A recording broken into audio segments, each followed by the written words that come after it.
யாழ் சமையல் அன்பு உள்ளங்களுக்கு இந்நேரம் வணக்கம். இன்றைக்கு பல அன்புள்ளங்கள் கேட்டதுக்கு நாங்கள் இட்லி செய்ய போகிறோம். வாங்கோ பார்ப்போம். இப்போ அதுக்கு தேவையான பொருட்கள் உளுந்து கழுவி வச்சுருக்கிறோம். முழுக்க கோதை போக்காட்டியில் கொஞ்சம் கொஞ்சம் விட்டு நாங்கள் புளிக்கிறதுக்காக. இது நல்லா அவிக்கணும். ரவை நாங்கள் இப்போ புட்டுக்கு கோதமா எப்படி அவிப்போமோ அது மாதிரி நல்லா அவிக்கணும். நீங்கள் இதை அவித்து சுலகலாக போடையில் தட்டி உடைக்கக்கூடிய மாதிரி அவியுங்கோ. கொஞ்சம் சோறு, இஞ்சி, பச்சை மிளகாய், இது 2 மேசக்கரண்டி வெந்தயமும் 2 மேசக்கரண்டி அரிசி, குத்தரிசியோ என்ன அரிசி என்ன புழுங்கல் அரிசி, உப்பு, இவ்வளோதான் தேவையான பொருட்கள். வாங்கோ அவிப்போம், அரைப்போம். இப்போ நாங்கள் அரைக்கிறத பார்ப்போம்.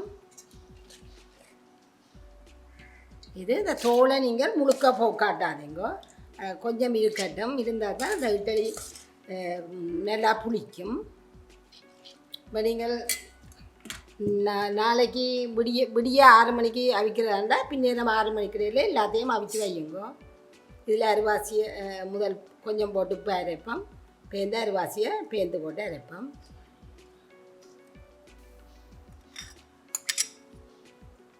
கொஞ்சம் சோறும் போட்டால் புளிக்கும், நல்லா சாஃப்டாக வரும். அப்போ வாங்க அரைப்போம்.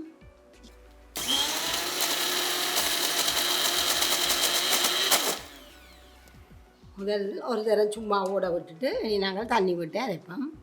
கணக்கு தண்ணி விடாதீங்க, இட்லிக்கு விடுற தண்ணி தான் தெரியும் தானே.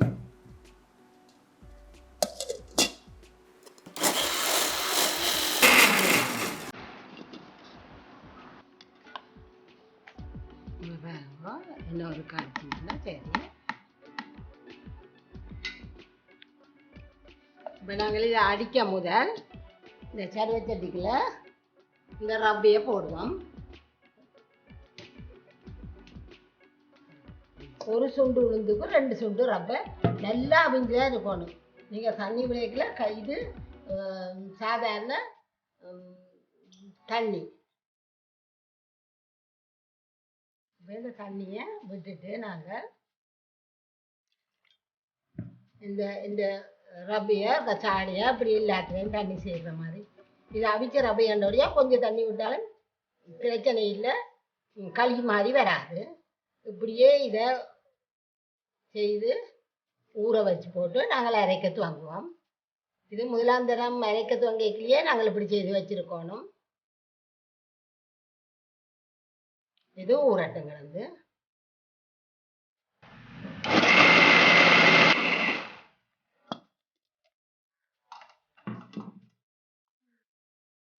இது நல்லா அரைப்பட்டுட்டு இதை எடுத்து நாங்கள் இந்த ரவைகளை இந்த ஊறின இந்த தண்ணி விட்ட ரவைகளை விடுவோம்.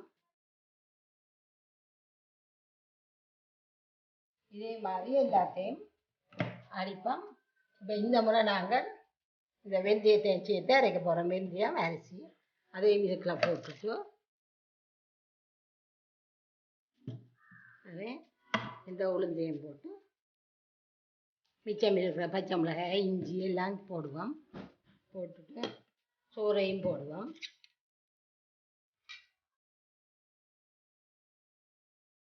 இதுக்குள்ள சில அக்கலை அப்பச்சோடா போடணும். நீங்கள் கடைசியிலையும் அப்பச்சோடா போடாதீங்க, அப்பச்சோடா நல்லது இல்லை. இது புளிக்கிறதுக்காக நாங்கள் சோறு அதெல்லாம் போடுறோம். சரி, இப்படியே எல்லாத்தையும் அரைச்சிடுங்க.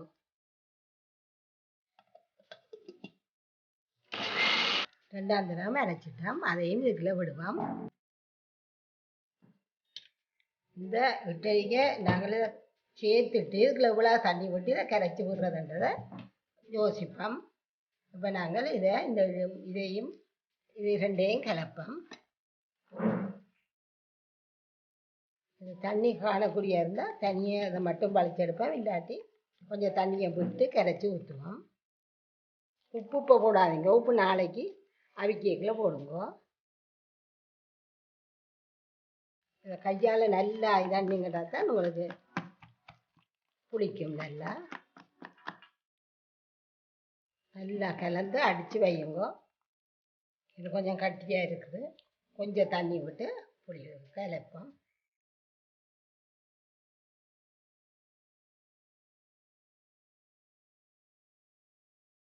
இப்போ பாருங்க தண்ணியை கொஞ்சமாக கலந்து எடுத்துருக்குறோம். அதை விடுவோம். கணக்கு தண்ணி விட்டுறாதீங்க. இதை நல்லா அடித்து நாங்கள் மூடி வச்ச வேண்டாம். நாளைக்கு இப்போ இன்றைக்கு இரவு 6 மணிக்கு குழச்சி வச்சிங்கன்னா விடிய 6 மணிக்கு அவிக்கலாம். 3 மணிக்கெல்லாம் ஊற விடணும். அப்போ 6 மணிக்கெல்லாம் 3 மணிக்கு ஊற வச்சு 6 மணிக்கு அரைச்சி அடுத்த நாள் 6 மணிக்கு இதெல்லாம் கட்டியாக இருக்கணும். நாளைக்கு பதத்தை பார்த்து நல்ல இறுக்கமாக இருந்தால் கொஞ்சம் தண்ணி விடுவோம். இதை இப்படியே கொண்டு போய் மூடி வைப்போம்.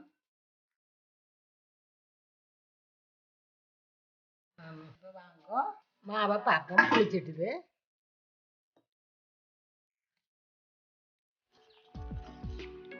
நல்லா புளிச்சு போய் இருக்குது. இப்போ இதுக்குள்ள நாங்கள் தேவையான உப்பை போடுவோம்.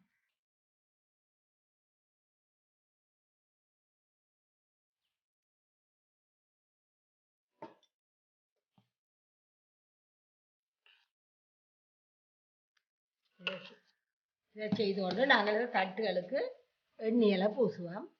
தட்டுகளுக்கு எண்ணெய் பூசும் போது இந்த அடுப்பை தண்ணியை கொதிக்க வைப்போம். தண்ணி உழவு வச்சு கொதிக்க வைப்போம். நாங்கள் இதுக்குள்ள எல்லா தட்டுக்கும் எண்ணெயை பூசி வைப்போம். இதை முதல் நீங்கள் கழுவி வச்சுருந்தாலும் முதல் நாள் போயிட்டு இன்றைக்கு அவிக்க போகிறீங்கன்னா முதல் நாள் இரவு கழுவி நல்லா சரித்து தண்ணி வடிக்க விடுவோம். வடிக்க விட்டு நல்லா காய விட்டு சேர்ந்தெடுத்து எண்ணெயை பூசி வைங்க. இப்படியே முழுத்தாட்டுக்கும் பூசுங்க. இதுதான் இந்த இட்லி மாவோட பதம். இதை கலந்து எடுத்துட்டு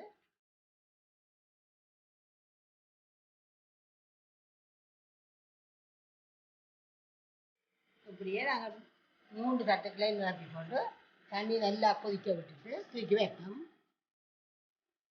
கொதிச்சு கொண்டு வருது. இது நீங்கள் இந்த ரவையை அவிக்கிறதுலாம் நல்ல கவனமாக இருக்கணும். பச்சையாக மட்டும் ரவை எடுத்துடாதீங்க. நல்லா புகை வந்து அவிஞ்ச பிறகும் 5 நிமிஷம் நெருப்பை குறைச்சி அப்படியே அடுப்பில் விட்டு கொதிக்க விடுங்க, அவிய விடுங்க. நீங்களாம் சுலாவில் போடையெல்லாம் அந்த நீத்துப்பட்டியில் நீத்துப்பட்டியில் வச்சு அவிக்கிறீங்களோ இந்த கிரியை அந்த உருவம் அதில் விழணும். அதை வச்சு இப்போ இந்த அடித்து உடைக்கணும். கொஞ்சம் முதலாம் தட்டு வச்சுட்டா மணி 2ஆம் 3ஆம் தட்டில் வைப்போம்.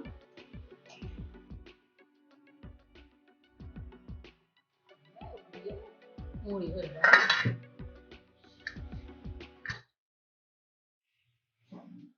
நல்லா அவிய விடுங்க. ஆவி வரைங்க டிவிக்கலால் குத்தி பார்த்து இதெல்லாம் எல்லாத்தையும் விசில் அடிக்கிறத பார்த்து ஓப்பன் பண்ணுவோம். நல்லா வருது பாருங்க. இதாலையும் வருது. நாங்கள் திறந்து பார்ப்போம். அடுப்பில் நெருப்பை குறைச்சிட்டு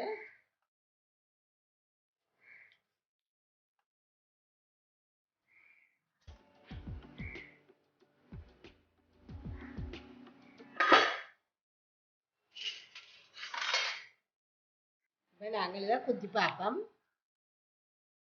ஒட்டையில் ஒட்டாமல் வருது பாருங்க.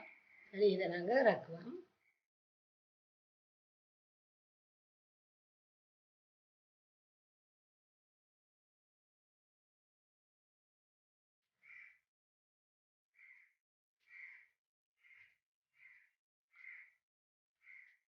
வாங்க அதை கலட்டுவோம்.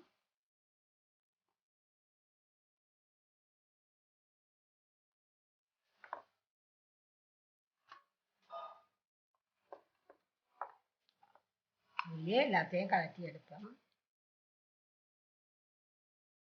எண்ணெய் பூசுகிற மணியாக இதில் ஒட்டாது சார். வடிவாக எடுத்தீங்கன்னா இன்னும் இதுக்கும் ஒட்டாது. நல்ல வடிவாக கலந்து வேணும். இப்படியே இதண்டுங்கோ சூட்டோடு இருக்குது. ஆறும் நல்ல இதாக வேணும், இருக்காமல் வெண்மையாக வேணும். இதுக்கு சட்னி நாங்கள் செய்த நாங்கள் தானே அதோட சாப்பிட நல்லா இருக்கும், இல்லாட்டி சாம்பாரோட செய்யணும். நீங்களும் இதே போல் அவிச்சு பாருங்க, இப்படியே வரும். மீண்டும் அடுத்த சமையலில் சந்திப்போம்.